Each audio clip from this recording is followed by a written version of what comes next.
Yeah, this is Black Light.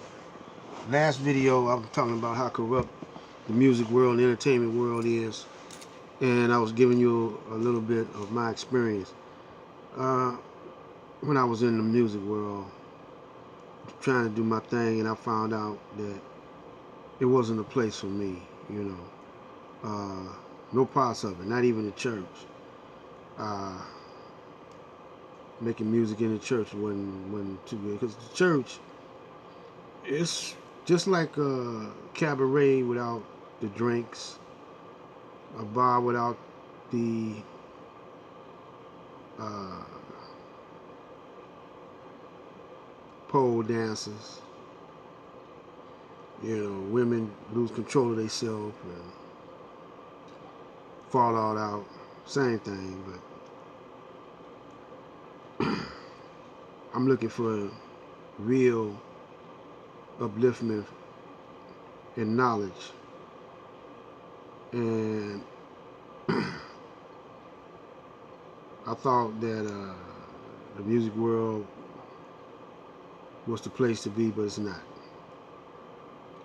So as I was laying tracks, went to the studio one day and was smoking opium. They had 4 or 5 white chicks in there, all over the engineer. Now all this is going on my time. All this is going on my studio time. See how it works is like this. Uh, they appoint you a producer. Now the reason why Don Davis, I'm talking about the black Don Davis up here in Detroit, First Independent National Bank, he owned that. He owned that bank. And he know how to flip and juggle money. He was a very smart man. I heard that he deceased. But anyway, he liked my music. He was going to give me a shot. But he didn't want me to do my own engineer work. He didn't want me to produce it myself. Because I had a certain sound I was searching for. A certain funk, you know, that was kind of smooth, you know. It wasn't like Earth, Wind, and Fire. And it wasn't like the Funkadelics. And it wasn't like Ohio Players. Them were my 3 favorite funk groups. So, and of course, you know, I'm influenced by Motown. Well, Don Davis, he had the Dramatics under his wing. He had Marilyn McCool and Billy Davis of the Fifth Dimension. Johnny Taylor, Disco Lady. He had Funkadelics cut at his studio.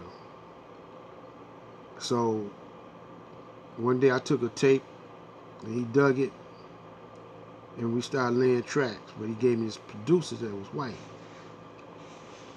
Me and him didn't get along, and he trying to corrupt me with some opium. I didn't go for it. He got upset, and plus he was trying to he was trying to. I was giving him the way I hear my music, the way I hear it in my head, and he was putting it, laying it out the way he heard it in his head.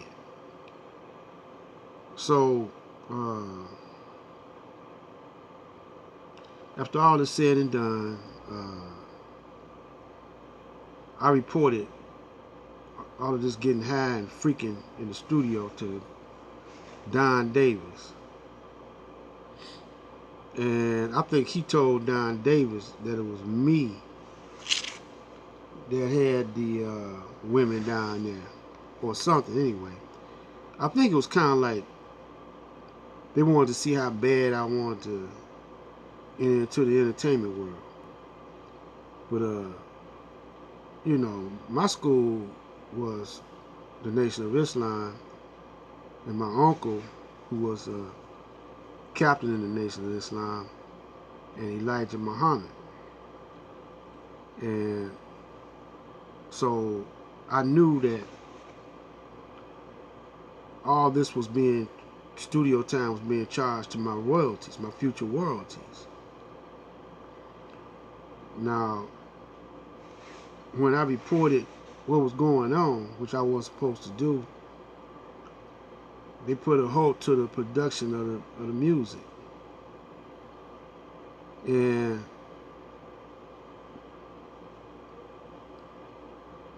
they tried to shelf my music, but they didn't let me out the contract. But I asked to get out of it, and they let me out. But